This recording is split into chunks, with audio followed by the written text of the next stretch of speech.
Saudara-saudari terkasih dalam Tuhan Yesus Kristus, semoga kita semua dalam keadaan sehat bersama keluarga. Saat ini marilah kita mendengarkan bacaan kitab suci dan renungan harian Minggu 6 September tahun 2020. Bacaan pertama. Bacaan dari Nubuat Yehezkiel. Beginilah firman Tuhan, "Wahai engkau anak manusia, aku menetapkan engkau menjadi penjaga bagi kaum Israel. Bila mana engkau mendengar suatu firman dariku, peringatkanlah mereka demi namaku. Kalau aku berfirman kepada orang jahat, 'Hai orang jahat, engkau pasti mati,' dan engkau tidak berkata apa-apa untuk memperingatkan orang jahat itu supaya bertobat dari hidupnya, maka orang jahat itu akan mati dalam kesalahannya. Tetapi darimu aku akan menuntut pertanggungjawaban atas nyawanya. Sebaliknya, jikalau engkau memperingatkan orang jahat itu supaya ia bertobat dari hidupnya, tetapi ia tidak mau bertobat, ia akan mati dalam kesalahannya, tetapi engkau telah menyelamatkan nyawamu." Demikianlah sabda Tuhan. Syukur kepada Allah. Bacaan kedua. Bacaan dari surat pertama Rasul Paulus kepada jemaat di Roma. Saudara-saudara, janganlah berhutang apa-apa kepada siapapun, tetapi hendaklah kamu saling mengasihi. Sebab barang siapa mengasihi sesamanya manusia, ia sudah memenuhi hukum Taurat. Karena firman berikut ini, "Jangan berzina, jangan membunuh, jangan mencuri, jangan mengingini," serta segala firman lain manapun juga sudah tersimpul dalam firman ini, "Kasihilah sesamamu manusia seperti dirimu sendiri." Kasih tidak berbuat jahat terhadap sesama manusia. Karena itu, kasih adalah kegenapan hukum Taurat. Demikianlah sabda Tuhan. Syukur kepada Allah. Bacaan Injil. Inilah Injil Yesus Kristus menurut Matius. Dimuliakanlah Tuhan. Sekali peristiwa, Yesus berkata kepada murid-muridnya, "Apabila saudaramu berbuat dosa, tegurlah dia di bawah 4 mata. Jika ia mendengarkan nasihatmu, engkau telah mendapatnya kembali. Jika ia tidak mendengarkan engkau, bawalah seorang atau 2 orang lain, supaya atas keterangan 2 atau 3 orang saksi, perkara itu tidak disangsikan. Jika ia tidak mau mendengarkan mereka, sampaikanlah soalnya kepada jemaat.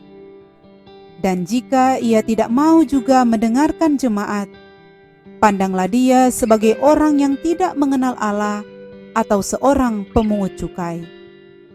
Aku berkata kepadamu, sungguh, apa yang kamu ikat di dunia ini akan terikat di surga, dan apa yang kamu lepaskan di dunia ini akan terlepas di surga. Dan lagi aku berkata kepadamu, jika 2 orang di antaramu di dunia ini sepakat meminta apapun, permintaan mereka itu akan dikabulkan oleh Bapa-Ku yang di surga. Sebab di mana 2 atau 3 orang berkumpul demi namaku, aku hadir di tengah-tengah mereka." Demikianlah Injil Tuhan. Terpujilah Kristus. Saudara-saudari terkasih, renungan kita di saat ini diberi judul Koreksi Persaudaraan. Seorang teman pernah menegur saya atas sebuah kesalahan. Akibat tegurannya, saya menjadi membencinya dan tidak menyapanya selama beberapa waktu. Akhirnya, sebuah pesan singkat darinya melunakkan hati saya karena ia berkata dalam pesan singkat itu, "Aku menegur karena aku peduli. Aku tidak mau kamu melakukan kesalahan yang merugikan dirimu dan tidak menyukakan hati Tuhan." Saya terhenyak karena ternyata masih ada orang yang peduli dengan benar tidaknya tindakan yang saya lakukan.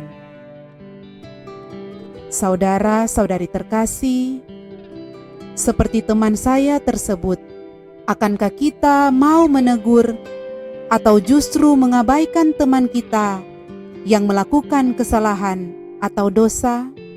Apakah kita hanya menonton saja jika saudara kita melakukan perbuatan yang tidak menyukakan hati Tuhan? Dalam Injil hari ini, Tuhan Yesus berbicara tentang koreksi persaudaraan. Ketika kita memberi koreksi, bukan berarti kita menghukum. Ketika kita memberi koreksi, maka koreksi itu dilakukan demi kebaikan saudara kita. Maka koreksi itu dilakukan demi kebaikan orang lain atau saudara kita. Hendaklah koreksi atau kritik yang kita berikan adalah kritik yang konstruktif, yang bertujuan membangun saudara-saudara kita untuk hidup seturut kehendak Tuhan. Mengapa kita perlu mengoreksi saudara-saudari kita? Kita mengoreksi mereka bukan karena mereka jahat dan kita baik, akan tetapi karena kita ingin agar ada persatuan dan rekonsiliasi, sehingga kita dapat hidup dalam harmoni dan perdamaian dalam kasih Tuhan. Memang pada dasarnya tidak ada manusia yang sempurna, karena hanya Allah lah yang maha sempurna. Akan tetapi, janganlah kita selalu berdiri di balik alasan ketidaksempurnaan itu, sehingga kita mengabaikan kesalahan saudara kita. Ingatlah selalu, saat kita memberikan koreksi, maka koreksi itu harus dituntun oleh kasih Allah, seperti apa yang dikatakan Rasul Paulus dalam bacaan kedua. Kasih tidak berbuat jahat terhadap sesama manusia. Saudara-saudari terkasih, pada hari ini kita merayakan Hari Kitab Suci Nasional. Membaca kitab suci membuat kita semakin mengenal kehendak Tuhan. Pikiran kita dibersihkan dari hal-hal yang kotor yang merusak kehidupan Kristiani kita.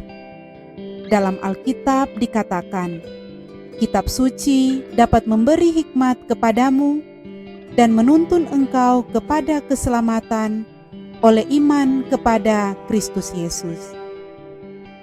Segala tulisan yang diilhamkan Allah dalam kitab suci bermanfaat untuk mengajar, untuk menyatakan kesalahan, untuk memperbaiki kelakuan, dan untuk mendidik orang dalam kebenaran. Ada orang yang berkata demikian, "Kamu adalah apa yang kamu baca." Artinya, bacaan sangat mempengaruhi pola pikir dan perilaku seseorang. Alangkah baiknya jika kitab suci menjadi menu utama harian kita, seperti kita membuka media sosial, atau email, atau SMS, atau WA. Dengan demikian, kita akan memiliki pikiran dan jiwa yang murni, yang tertuju kepada kehendak Tuhan. Semoga demikian. Amin.